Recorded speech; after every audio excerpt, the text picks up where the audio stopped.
If you're a salesperson, entrepreneur, side hustler, listen to this video. I am creating this video to help anyone that is new to sales, new to the industry. If you're an entrepreneur as well, you have to be good at some of these things. When I mean some, I mean all of them. To be a good business owner and an entrepreneur, you have to also be a salesperson. It all goes hand in hand, it all goes together.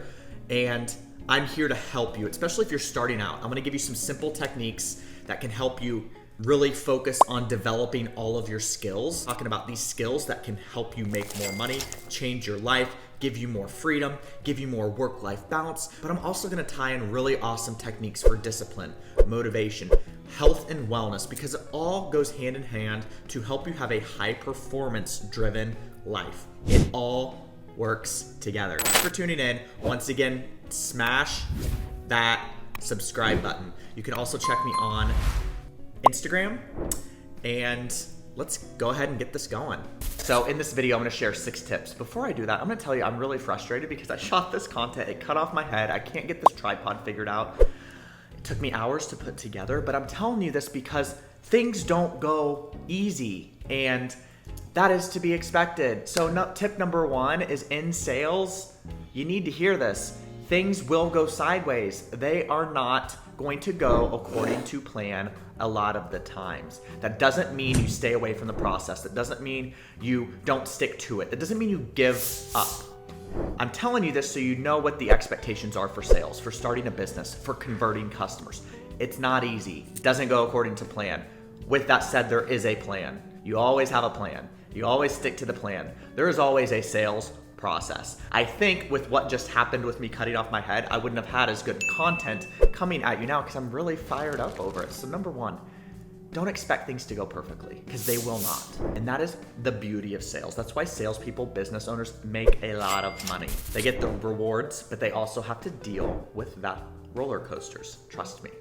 Number 2, no is not a bad answer. No is the second best answer you can get in sales. The worst answer you could get is a maybe or someone that's unsure. A no at least tells you where the customer is at. If you get the no early on, it could be potential that you didn't build enough value, didn't ask the right questions. It could still be a very qualified customer. So it depends on where you get the no. For me, if I get them on process, they're going along with the flow with me and giving me some yeses, and then they give me the no after I've exhausted several options, I'll take it. And sometimes, not sometimes, all the time, I'll follow up with them. I will reach back out to them. It makes a great lead to keep in your pipeline and keep it going, because sometimes no is just not today, not right now. And it's okay to ask those questions when they tell you no. Find out more about why they're telling you no before you move on. I am not telling you to disqualify leads. Don't do that. That takes some sales acumen and some practice to understand how that works. Don't do that.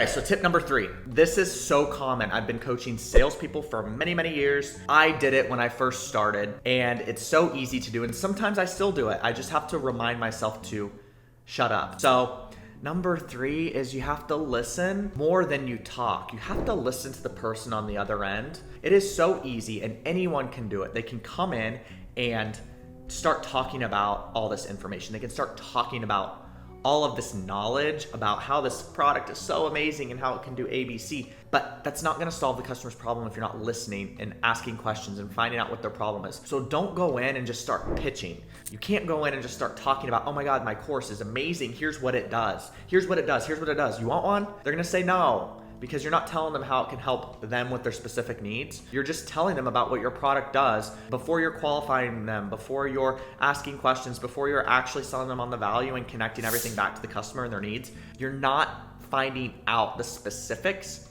you're just pitching. So refrain from talking too much, it's awkward. We got 3 more. 3 more, and these are all really good. Fourth one is so critical. It kind of ties into the last one a little bit, is you have to solve their problem. So I encourage people, sales is beautiful. It's an art form. I've said that a few times. I know what people think sales is. They think it's pushy. They think it's tacky. They think it's car salesman. They think it's cheesy. That's not true. If you're doing it that way, you're just not doing it right. Sales, take that away. Just remove the sales piece for a second. Sales is problem solving. It's beautiful. And this applies to salespeople. the entrepreneurs, the side hustlers, right? You're all solving problems. Remember that. If you don't like the word sales, think of yourself as a problem solver. We all do it. So, number 5. This one's really important, especially if you're new. This takes some time. It also takes getting punched in the face a few times to understand how this works. Is you cannot tie your emotion to the outcome, to the sale, to anything. What I mean by that is people are gonna tell you no. People are gonna not show up to your appointments. They're not gonna answer your phone calls. They're not gonna respond. They're gonna back out of a transaction. They're gonna back out of a sale. You cannot let that screw your emotions up. You cannot let that ruin your day. I've done that so many times, especially early in my sales career. I will never do it again. So you really have to, I don't want to say die inside a little bit, but you have to really detach your emotion from the sale. I'm not telling you to not get excited and to not be emotional, because those things can have their place. I'm telling you to not get upset when someone says no. I'm telling you to not let it ruin your next phone call. That is something that's so important with salespeople. They move on and remove it. Last one, so important. This is applicable to sales. This is applicable to life. This has helped me become so good at this career and down this path. I'm such a sponge, is you always have to be learning. Things change. Things are out there to be learned, and there are so many amazing things you can learn with sales and with this type of industry. You have to just be a great student. If you own being a great student, you're gonna be adaptable, you're gonna be moldable, because sales is one and the same, but it can change via industry, right? So you have to be able to learn. And I've coached so many people, the absolute worst salespeople, the absolute worst people are not the least talented.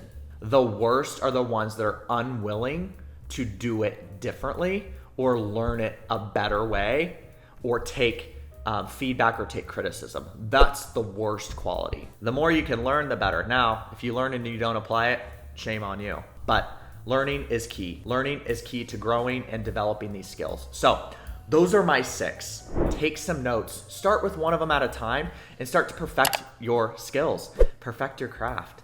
And it doesn't happen overnight. It just takes a lot of reps and practice to do so. So once again, hit the subscribe button. Let me know what you want to see. Follow the Insta, follow my YouTube channel. I'm here to provide you with a lot of knowledge and help you grow as professionals, business owners, salespeople, and side hustlers. So thank you for watching, and let's kill it, y'all.